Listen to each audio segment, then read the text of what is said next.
নমস্কার, আমি স্নেহা শুরু করছি আজকের গুরুত্বপূর্ণ সংবাদ। প্রথমেই হেডলাইন্স। ইসরায়েলকে পাল্টা জবাব, সেনা ঘাঁটি লক্ষ্য করে ২৫০ মিসাইল হামলা হেজবোল্লার। জন্ম কলকাতায়, ট্রাম্প প্রশাসনের স্বাস্থ্য বিভাগে বড় দায়িত্ব পেতে চলেছেন মার্কিন বঙ্গসন্তান। রামধনুর আকাশে কালো মেঘ, ট্রাম্প হুকুমে মার্কিন সেনার চাকরি হারাতে চলেছেন রূপান্তরকামীরা। যুদ্ধ থামাতে চলেছে ইসরায়েল হেজবোল্লা, মধ্যপ্রাচ্যে থামবে যুদ্ধনিনাদ। বাংলাদেশের পরে শ্রীলঙ্কা, আদানি গোষ্ঠীর বিদ্যুৎ চুক্তি খতিয়ে দেখার সিদ্ধান্ত দ্বীপরাষ্ট্রের মন্ত্রিসভার। ঝড় বার্টের প্রকোপে তছনছ ব্রিটেন, মৃত্যু অন্তত ৫। আপনি কোথা থেকে আমাদের ভিডিওটি দেখছেন অবশ্যই কমেন্ট করে জানাবেন। প্রতিদিন সঠিক খবর শোনার জন্য বাংলা নিউজ টাইম চ্যানেলটি সাবস্ক্রাইব করুন। আসছি বিস্তারিত খবরে। ইসরায়েলি হামলার পাল্টা দিতে এবার তেল আভিভ লক্ষ্য করে বর্ষর মিসাইল হামলা চালাল হেজবোল্লা। রবিবার অন্তত ৩৪০টি মিসাইল ছোড়া হয়েছে লেবাননের জঙ্গি গোষ্ঠীর তরফে। যদিও ইসরায়েলের সেনাবাহিনীর তরফে জানানো হয়েছে ২৫০টি রকেট ছোড়া হয়েছিল। গত শনিবার হেজবোল্লা ঘাঁটি লক্ষ্য করে হামলা চালায় ইসরায়েলি সেনা। সেই ক্ষেপণাস্ত্রের কয়েকটি আছড়ে পড়ে লেবাননের সেনার উপরেও। তাতে মৃত্যু হয় এক সেনার, আহত আরও ১৮ জন। ইসরায়েলি হানায় লেবাননে মোট ২৯ জনের মৃত্যু হয়েছে বলে জানা যায়। এই হামলার পরেই হেজবোল্লার তরফে হুঁশিয়ারি দেওয়া হয়, এবার পাল্টা আক্রমণ শানানো হবে ইসরায়েলের উপর।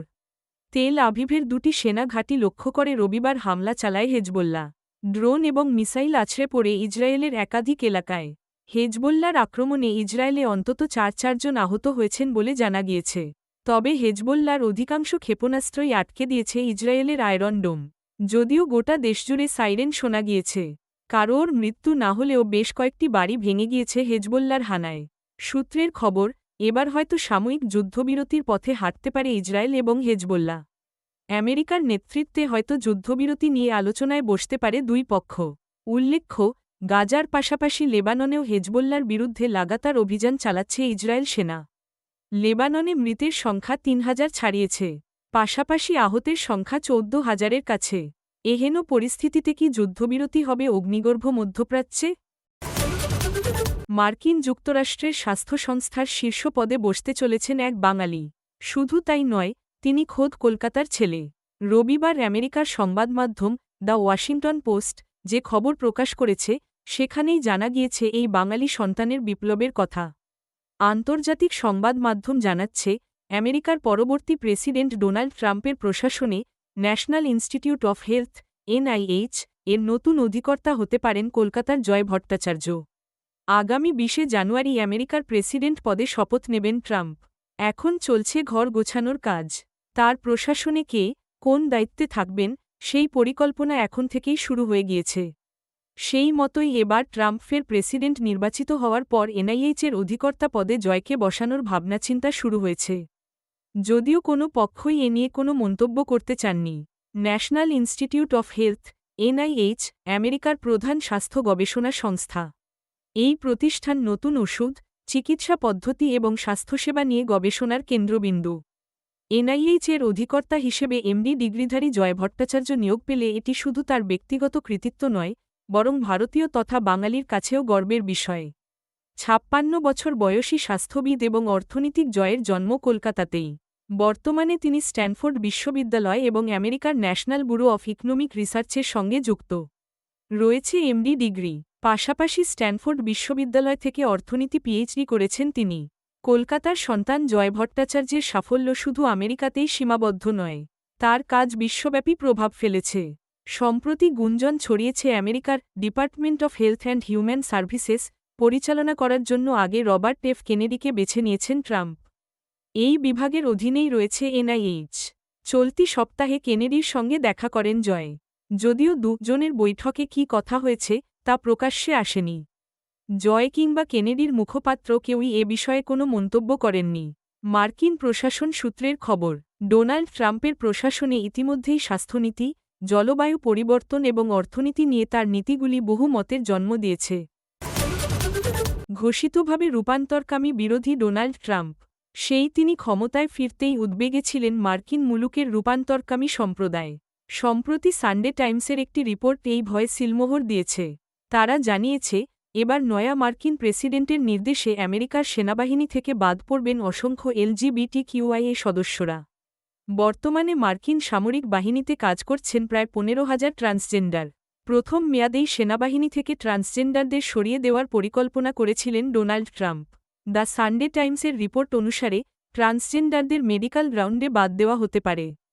যেহেতু অনেকেরই অস্ত্রোপচার হয়েছে, এই কারণ দেখিয়ে আনফিট বলে সেনা থেকে সরিয়ে ফেলা হতে পারে।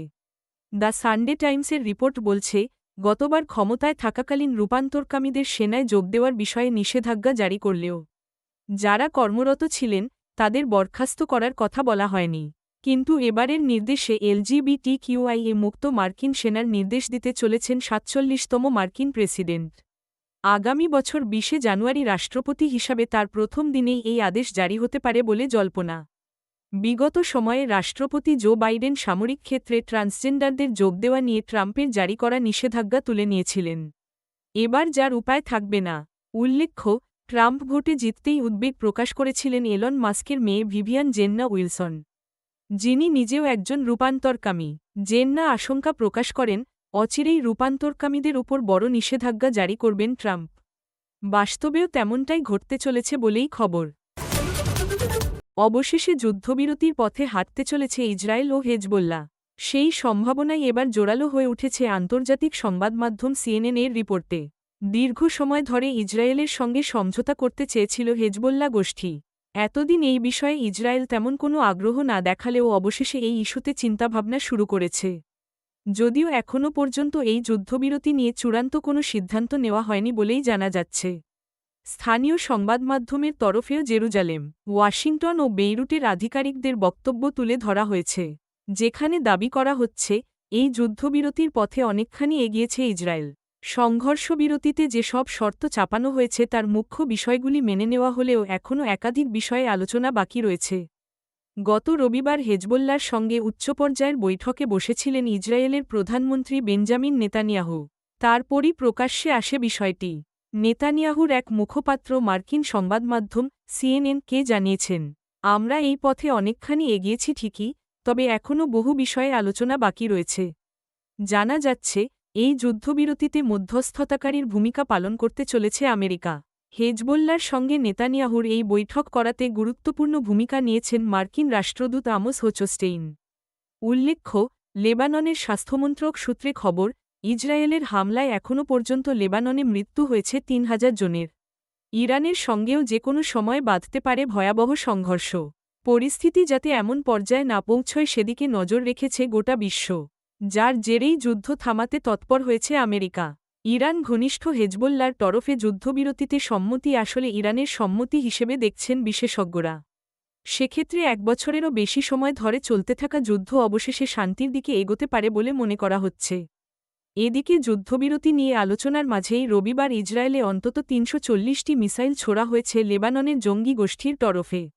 আসলে গত শনিবার হেজবোল্লাহ ঘাঁটি লক্ষ্য করে হামলা চালায় ইসরায়েলি সেনা। সেই ক্ষেপণাস্ত্রের কয়েকটি আছড়ে পড়ে লেবাননের সেনার উপরেও। তাতে মৃত্যু হয় এক সেনার, আহত আরও ১৮ জন। ইসরায়েলি হানায় লেবাননে মোট ২৯ জনের মৃত্যু হয়েছে বলে জানা যায়। এই হামলার পরেই হেজবোল্লার তরফে হুঁশিয়ারি দেওয়া হয়েছিল পাল্টা আক্রমণ শানানো হবে ইসরায়েলের উপর। এরপর তেল আভিভের ২টি সেনা ঘাঁটি লক্ষ্য করে রবিবার হামলা চালায় হেজবোল্লাহ। গতকাল হুঁশিয়ারি দিয়েছিল বাংলাদেশে, এবার চোখ রাঙাল শ্রীলঙ্কা। ইউনুস সরকারের মতোই বিদ্যুৎ চুক্তি খতিয়ে দেখার সিদ্ধান্ত নিল দ্বীপরাষ্ট্রের নবনির্বাচিত বাম সরকার। সে দেশের সিলোন ইলেকট্রিসিটি বোর্ডের মুখপাত্র ধনুষ্কা পরাক্রমসিংহে জানালেন, শ্রীলঙ্কার আগের সরকারের সঙ্গে আদানি গোষ্ঠীর বায়ুশক্তি সংক্রান্ত যে চুক্তি হয়েছিল সেই বিষয়ে চূড়ান্ত সিদ্ধান্ত নেবে নবগঠিত মন্ত্রিসভা। এছাড়াও এদিন জানা গিয়েছে, শ্রীলঙ্কার রাজধানী কলম্বোয় আদানি গোষ্ঠীর মালিকানাধীন একটি বন্দরকে ঋণ দেওয়ার সিদ্ধান্ত থেকে সরে আসতে পারে আমেরিকার সরকারি সংস্থা ডেভেলপমেন্ট ফিন্যান্স কর্পোরেশন। আদানি গোষ্ঠীর বিদ্যুৎ প্রকল্পের যে দিকগুলি খতিয়ে দেখা হবে তার মধ্যে রয়েছে প্রকল্পের খরচ, পরিবেশের উপর প্রকল্পের প্রভাব ইত্যাদি। এখনই চুক্তি বাতিল না হলেও তা কার্যকর থাকবে কি না সিদ্ধান্ত নেবে শ্রীলঙ্কার প্রেসিডেন্ট অনুরাকুমার দিশানায়কের নেতৃত্বের উচ্চ পর্যায়ের কমিটি। সূত্রের খবর, প্রাথমিকভাবে শ্রীলঙ্কার মান্নার এবং পুনেরিনে বায়ুশক্তি আদানি গোষ্ঠীর সহযোগিতায় কেন্দ্রগুলি তৈরি করা হচ্ছিল। এবার যা বাতিল হলেও হতে পারে। এদিকে আমেরিকার সরকারি সংস্থা ডেভেলপমেন্ট ফিন্যান্স কর্পোরেশন রবিবার জানিয়ে দিয়েছে, শ্রীলঙ্কার রাজধানী কলম্বোয় আদানি গোষ্ঠীর মালিকানাধীন একটি বন্দরকে ঋণ দেওয়ার সিদ্ধান্ত থেকে সরে আসতে পারে তারা। যদিও গত নভেম্বরেই বন্দরের টার্মিনাল নির্মাণে ৪,২১৪ কোটি টাকারও বেশি অর্থসাহায্য করার প্রতিশ্রুতি দিয়েছিল সংস্থাটি। বাণিজ্য চুক্তিগুলি করার নেপথ্যে অন্য কোনো বাধ্যবাধকতা ছিল কিনা তা তদন্ত কমিটি খতিয়ে দেখবে বলেও জানানো হয়েছে ইউনুস সরকারের বিবৃতিতে। ভয়াবহ ঝড় বার্টের প্রকোপে ব্রিটেনে মৃত্যু হয়েছে অন্তত ৫ জনের। পাশাপাশি টানা বিদ্যুৎ বিভ্রাট, বহু ট্রেন ও উড়ান বাতিলে বিপর্যস্ত জনজীবন। ওয়েলসের নদীগুলির পার উপচে নিম্নাঞ্চল ভেসে গিয়েছে জলে। জলে ভাসতে দেখা যাচ্ছে গাড়ি।